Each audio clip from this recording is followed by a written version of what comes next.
We are now starting Parashah 6, which starts with Genesis 25, verse 19. This is where two worlds collide.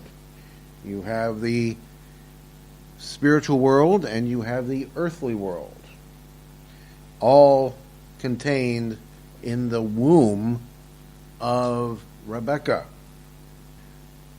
We move away, more or less, from Isaac, and we concentrate on the boys, on his sons, his twin sons, who seem to look very different. They're described not as identical twins, but they are described as fraternal twins, almost as if they had different fathers. They probably don't have different biological fathers, but they are about as different as night and day. And this chapter teaches us so much. It teaches us about our birthright. It teaches us what happens when we forsake our birthright. It teaches us about the spiritual versus the earthly conflict that we are all involved with. So let's get started and see how Moses sets this up for us. This is verse 19 in chapter 25 of the book of beginnings, or Genesis. And here are the generations of Isaac, the son of Abraham. Abraham fathered Isaac. We know about that. Verse 20.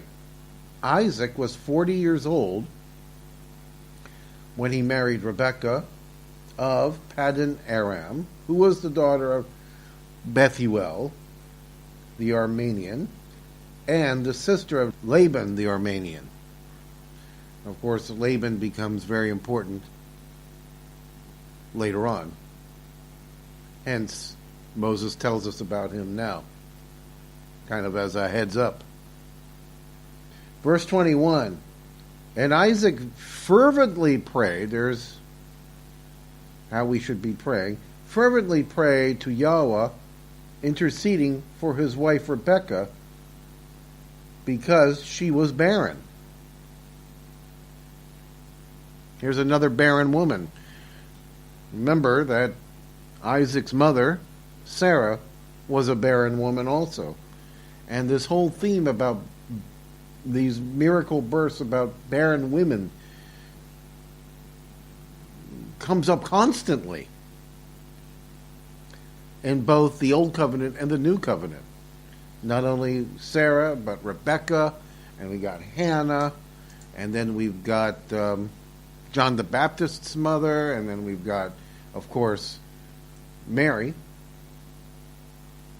the mother of Yeshua. So all these barren women are in the line of the Messiah in one way or another. It's a constantly working miracle that we need to consider and think about. But in this case, how did Rebekah become unbarren? Well, because Isaac fervently prayed to Yahweh. And what happened is that, not in his time frame, but just like Abraham and Sarah had to wait a certain number of years for their son to be born, their covenant son, in which they got off track with Hagar, who gave birth to Ishmael. It doesn't seem that Isaac ever got off track like his father did, and stayed faithful, not just to Rebekah, but stayed faithful, divine persuasion, faithing with Yahweh, to Yahweh, that Rebekah would eventually have a child and not become barren anymore. The second part of verse 21, Yahweh answered, and Rebekah his wife conceived. There you go. So let's look at 21 again. Isaac fervently prayed to Yahweh, interceding for his wife Rebekah, because she was barren. Yahweh answered, and Rebekah his wife had conceived. 22. Now the focus is off those parents, and now for the rest of the chapter it's on the children. Verse 22, the children within her struggled against each other, and she wondered, why me? This must have been very painful, or something. I would feign to say that Rebekah, with all the pregnancies that maybe she knew about, or from either family members or friends or whatever, or what she was told about what she was told about what happens when you're pregnant, and here she goes with, why me? Why me, Yahweh? But she cried out to Yahweh, and Yahweh answers.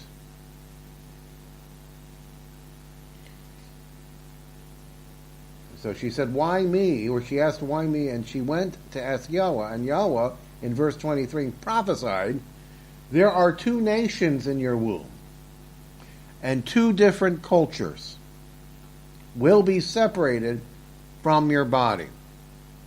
So in other words, these twins were already fighting against each other while still in the womb. Another piece of evidence against abortion. Another piece of evidence that what's in the womb is not just a fetus. What's in the womb are babies, are living and breathing and feeling and fighting babies. Very clear in Scripture what Yahweh thinks of babies in the womb and what is in the womb. And what is in the womb are babies.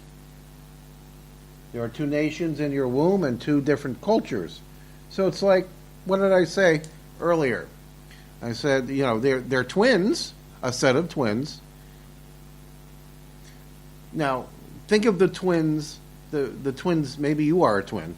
Think of the twins that you've known in your life, whether in school or work or wherever, in your neighborhood. Twins tend to do there's a special bond between twins that is very unique to just them. They tend to do everything together, whether they're male twins or female twins, whether they're identical twins or fraternal twins, whether they're boy or girl, identical boys or identical girls, or fraternal. Even boy-girl twins. And I've known a couple of twins, like pairs like that, boy-girl twins. There's still a special bonding between them that is unique to any other type of relationship that I've seen. And this is just by my observation based on 54 years on this planet and knowing twins back in school and things like that. One, you never see one without the other, very rarely. They dress alike. And sometimes, it's the parents that encourage that, but it seems to me that they do that naturally anyway. They want the same things. And that's a bond that goes into adulthood that I've seen, too, in most cases. Not every case, but in most cases. The Spanish word is simpatico. Twins, whether it be identical or fraternal, tend to have a simpatico. I think that's the best word in Spanish. Relationship, generally speaking. You don't hear of twins who feud too much. I'm sure it happens. You don't hear about that too often. No matter if they're 6 years old, 16 years old, 36 years old, or 86 years old. There's a simpatico relationship between them, no matter what. I've heard of twins when one of them decides to get married, the other one is absolutely heartbroken. And they will probably go out and get married to somebody else. There's still a very bonded relationship between them. I say all that to say this. That's not what's happening in Rebekah's womb by any stretch of the imagination. This set of twins already is the antithesis of the normal set of twins that most people know about. When they are born, they don't look alike. Well, that's not a big deal. We have fraternal twins that don't look alike. But these two really don't look alike. These two not only don't look alike, but they don't even seem to be from the same family at all. They have totally different personalities. They don't seem to have any bonding to each other whatsoever. I would even go as far to say they don't even seem like they're brothers. There seems to be very little that bonds them together. Very little. They seem to be from two different worlds. Let's move on and see what kind of worlds they are from. Let's go back over Yahweh's prophecy. There are two nations in your womb, and two different cultures will be separated from your body. So he's already prophesying that they're going to be separate. One shall be stronger than the other. Likewise, one shall serve the other. So Yahweh's already prophesying they're different.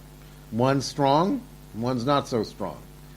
It's like you have two different countries with two different cultures, and that's what it is in the Hebrew, cultures. It's not even like they're from the same family.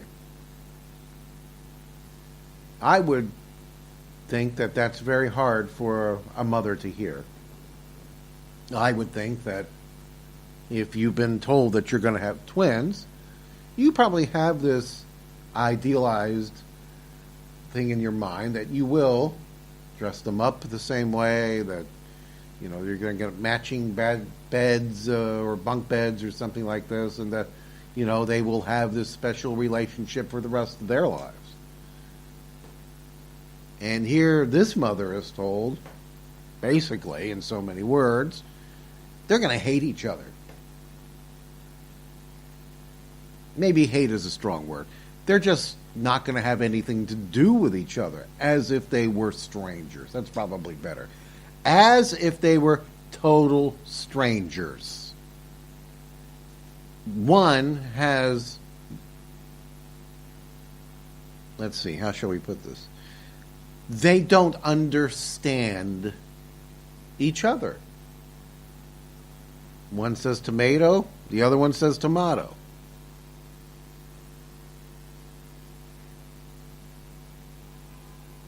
And I think that's probably the key there, that they just don't understand each other at all.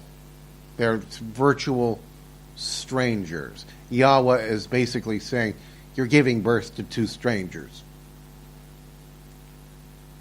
Verse 24. When it came time for her to give birth, twins were born.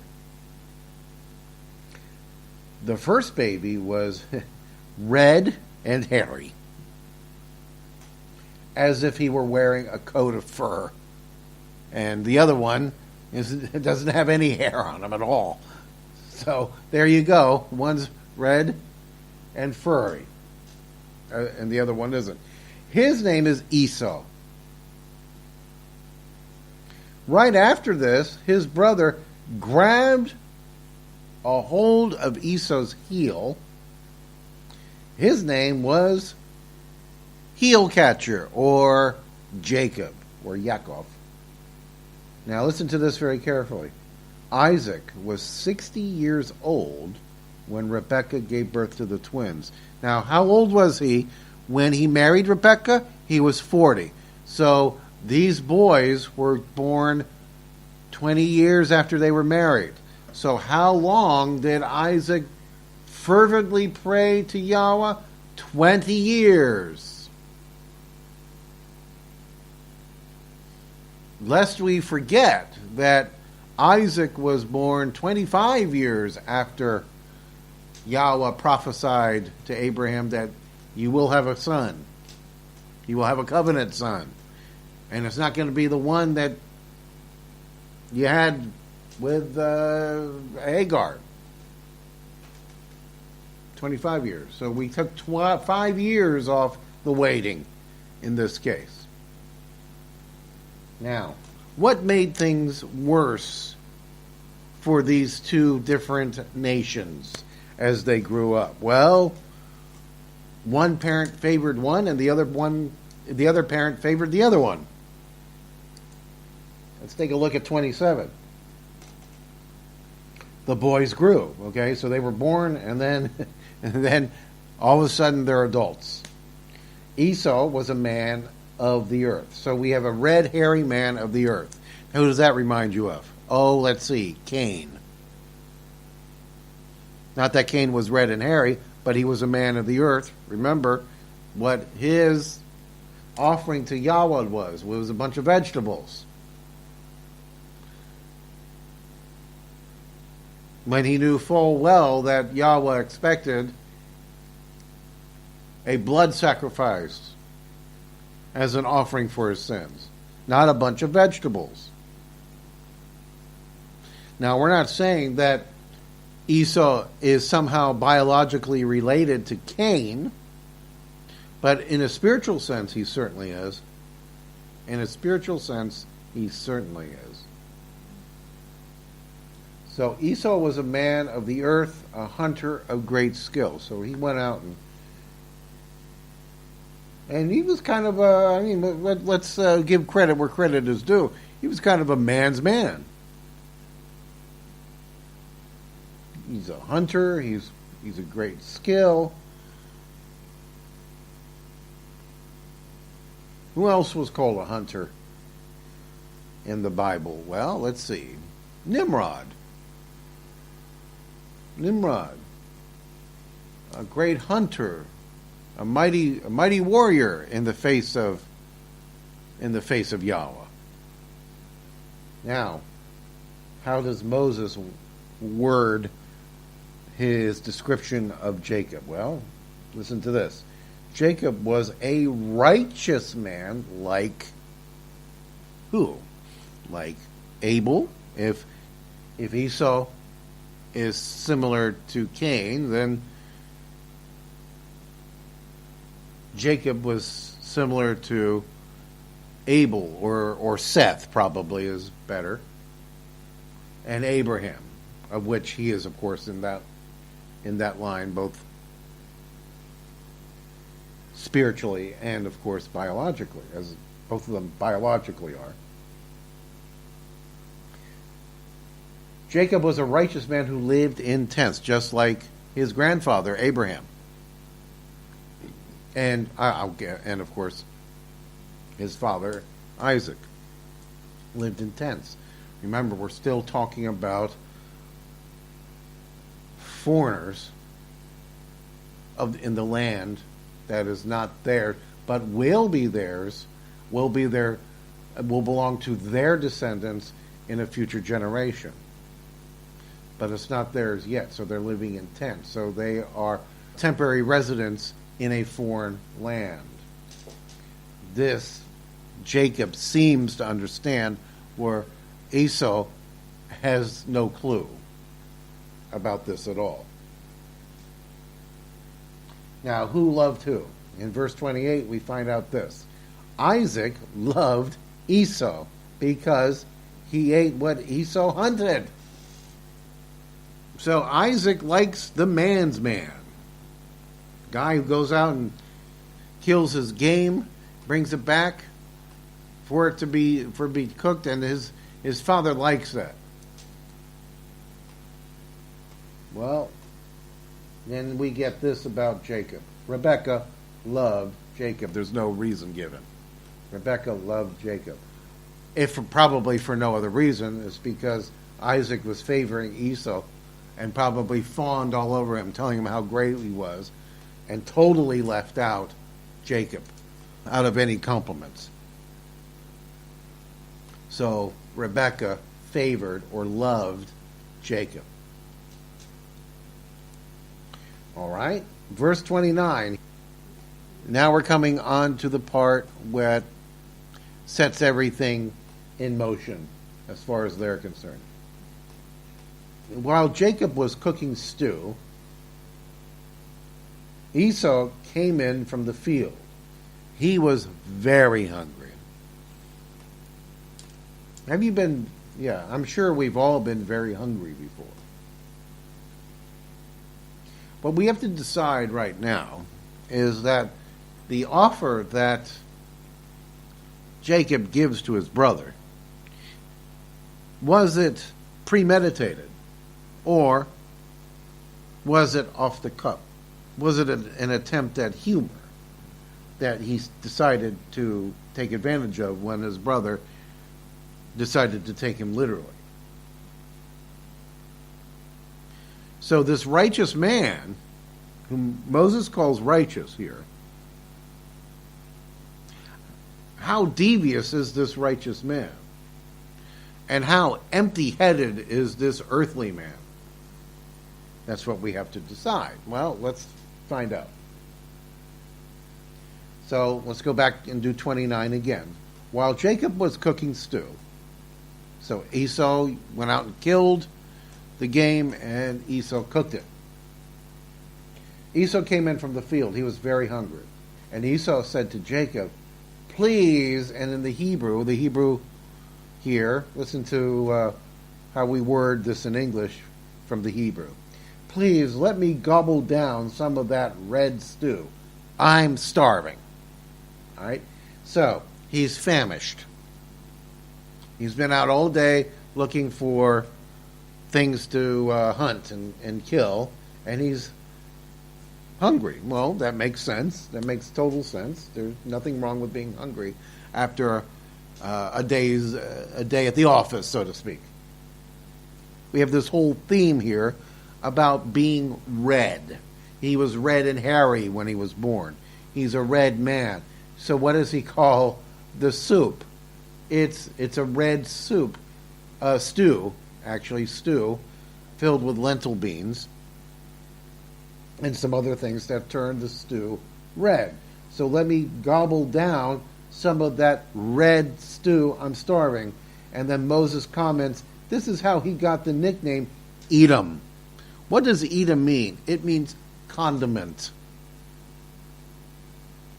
So it's referring to some kind of condiment that Jacob was cooking with to make the stew red. So here's this red man, probably red-haired and freckled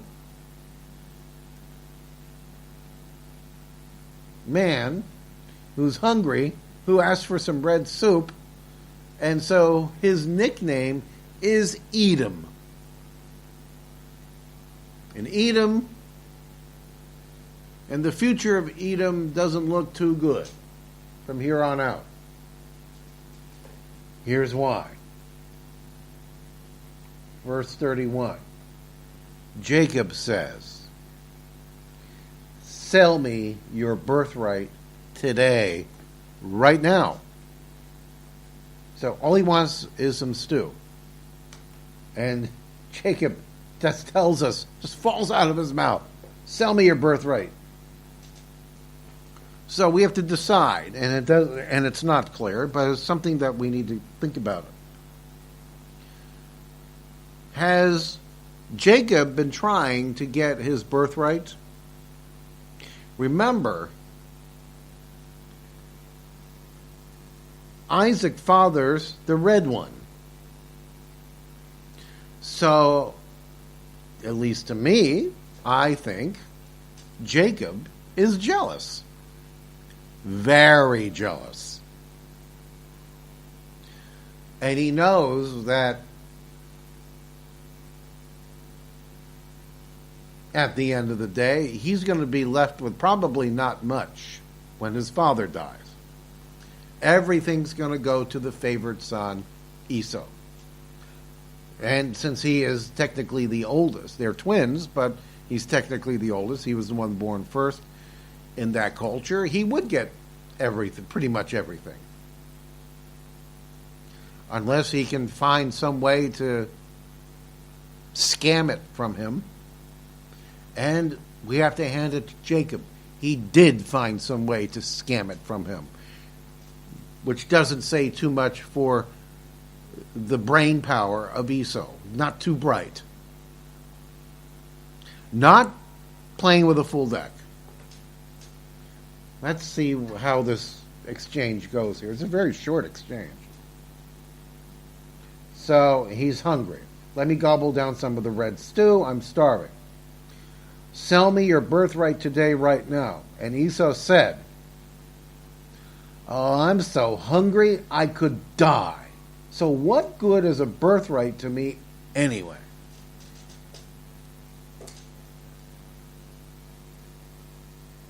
Now, I'm sure most of us have said in our life at some point, I'm so hungry I could die. But I think we would still have the mind about us to think that we're not going to give up something valuable for some food. For some food that, in a few hours we're going to be hungry again. So, either Esau is mentally incompetent, maybe a little retarded, I don't know. A little stupid, perhaps. A little slow. But in any event, we can see the craftiness, and I mean that in a negative way, the craftiness of this righteous Jacob. The jealousy that he feels, who wants his father's love but is not getting it because it all goes to the other one. So the only way that he's going to get not his father's love, but the stuff. What do I mean by stuffs? The estate. Isaac's estate is by scamming his maybe stupid brother out of his birthright. And being the opportunist that he is, he does a very good job of it. So, let's go through the exchange again. Please, let me gobble down some of that red stew. I'm starving. Sell me your birthright today, right now. I'm so hungry I could die, so what good is a birthright to me anyway? Swear to me now. Jacob said in verse 33, swear to me now. And he swore, selling his own birthright to Jacob. How pathetic, how sad is that? Selling his birthright, what was rightly his, the estate of his father, the vast estate of his father he sells for some red lentil soup, in which he was going to be hungry in a couple hours anyway. Let's look at that last verse. Then Jacob gave him lentil soup and some bread, in which he ate and drank, meaning Esau ate and drank. Esau got up and went on his way. Out he went. He probably didn't even say thank you. He said, okay, my birthright. Probably signed a paper or something like that. Or maybe it was just a oral contract. Yeah, fine. I swear to you, you get my birthright. So, okay, here's your lentil soup. Here's a piece of bread even here. And he ate and drank. And he got up and left. Probably no thank you, no nothing, and on his way. Because they don't like each other. Thus, and here's Moses' comment here, thus Esau thought of his own birthright as nothing of value. And it's not even just the stuff.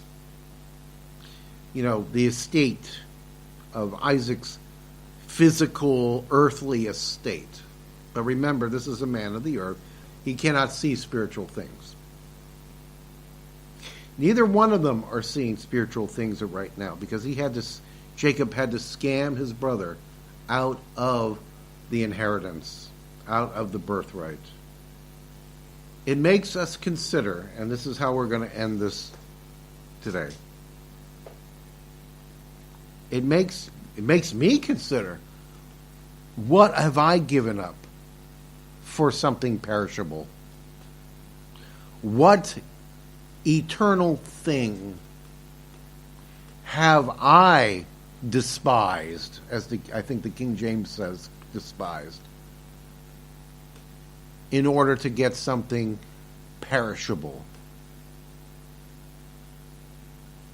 that was only going to make me hungry again in 2 or 3, 4 hours? What eternal thing have we pissed on that would make for something that is going to be burned up one day? Remember what Yahweh says about Edom and Esau. Actually, Esau.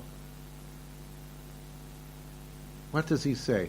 Jacob I love, Esau I hate. Esau I hate. Yahweh says that. Yahweh says that. He hates Esau. He gets very angry at those who despise their birthrights.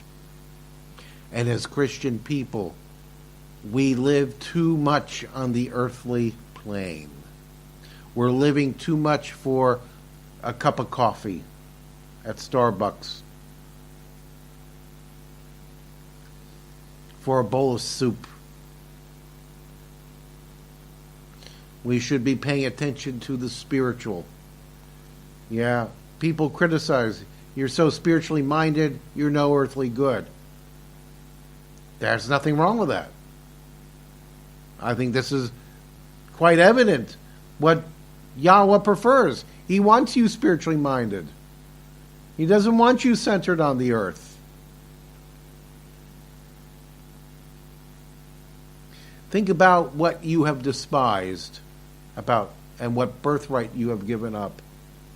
Repent, and maybe Yahweh will restore that to you.